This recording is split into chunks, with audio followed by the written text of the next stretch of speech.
Hey, how's it going, guys? I talked the other day about the importance of having your pitch memorized when you're new in sales so you don't have to worry about what you're saying. On top of that, it is very, very important to have your pitch constructed the right way. So that's what we're going to cover today.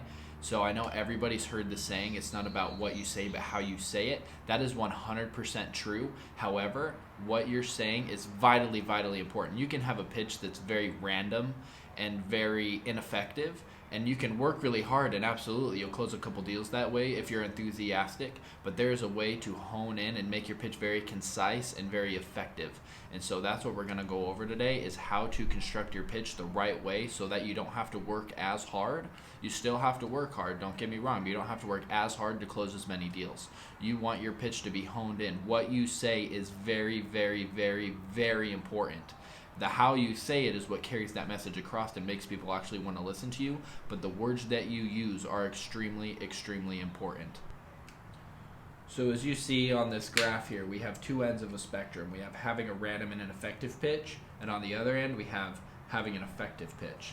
So a lot of people, their pitch is very random and very ineffective. They work really hard, so they might close a few deals every single month, but if you can move the spectrum over to having an effective pitch, you can get 1, 2, 3, 4, 5, 6 more deals every single month just by having a more effective pitch. So, why is it important to have a good pitch that actually follows a guideline and helps you get your customer from one point to the next? The reason being is so what the pitch is actually for, it's not to sell your product. Your pitch is to gain curiosity from the customer. It is to earn that additional 30 seconds, that'll earn you that additional minute, make them actually want to be taken through the sales process. That pitch is to gain curiosity from your homeowner. That's it. And if your pitch isn't gaining curiosity and excitement and urgency, that customer is not going to want to buy from you because they don't think they need your product. So that's what your pitch is for. So we're going to walk through the steps of this. So step number 1 is understanding the main concerns for your industry. So what that means is in your industry, you need to know the exact reasons why somebody might not already own or have purchased your product or service. The reason being is that you need to know what to address in that pitch so that you can pique their interest. You need to know why they might not want to do it so you can show them why that actually might be a reason they want to do it. So for example, I'm in the solar industry, and there's really only 3 reasons that people don't go solar. Is 1, they think they have to lease it. 2, they think they have to pay cash for it.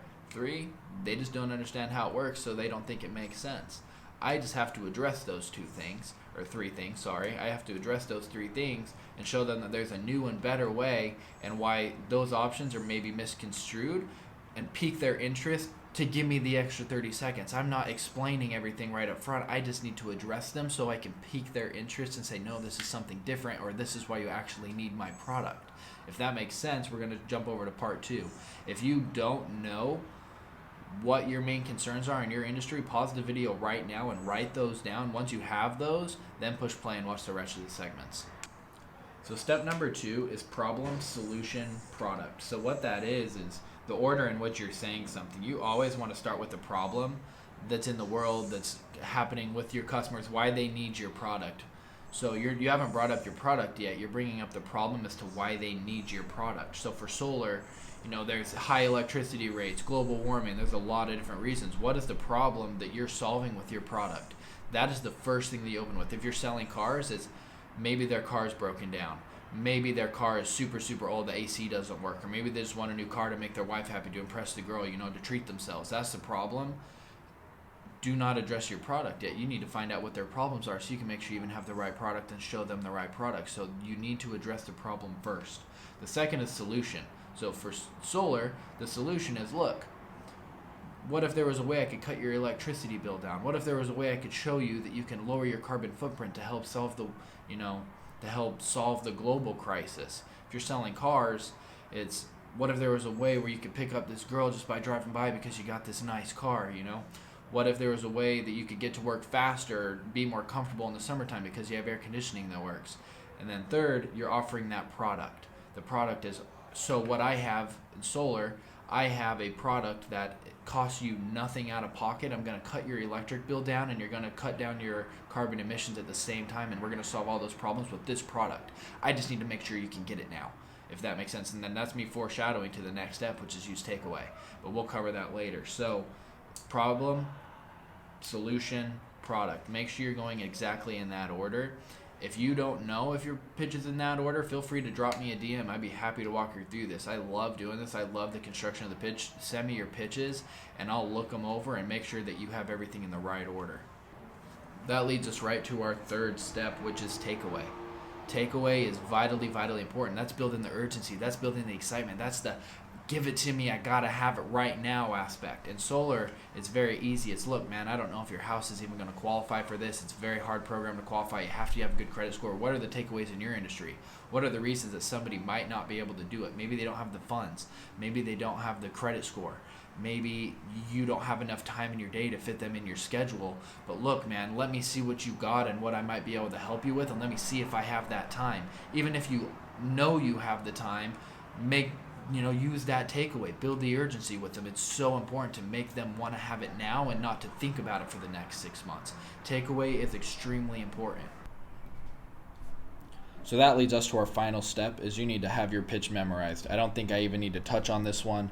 You obviously need to know what's going to come out of your mouth before you say it, so you can actually pay attention and listen to your customers. A couple ways whenever I get into a new industry, how I memorize my pitch is I'll print it out and I'll put it on the wall in front of the toilet. I'll put it on the ceiling above my bed. I'll put it on the wall by my bed. I'll put it on the mirror where I brush my teeth. I'll put it on the refrigerator. I put that thing all over the house. I put my phone down, and I don't pick my phone up until I've learned my pitch and I'm able to recite it word for word without even thinking about it. So make sure you have your pitch memorized. So just a quick recap on the steps from having a random and ineffective pitch to having an effective pitch is step number 1. Understand the main concerns for your industry. Step number 2, the structuring of your pitch: problem, solution, product. Step number 3 is use takeaway. Step number 4 is memorize your pitch. If you can do all of those things, your pitch will be much more effective and you will close more deals quickly and easily, and you will like your job and your life a lot more better. Your customers will be happier because you'll actually be able to walk them through that sales process, and what more is they will want you to take them through the sales process. So I hope you guys enjoyed this video. Thanks for tuning in.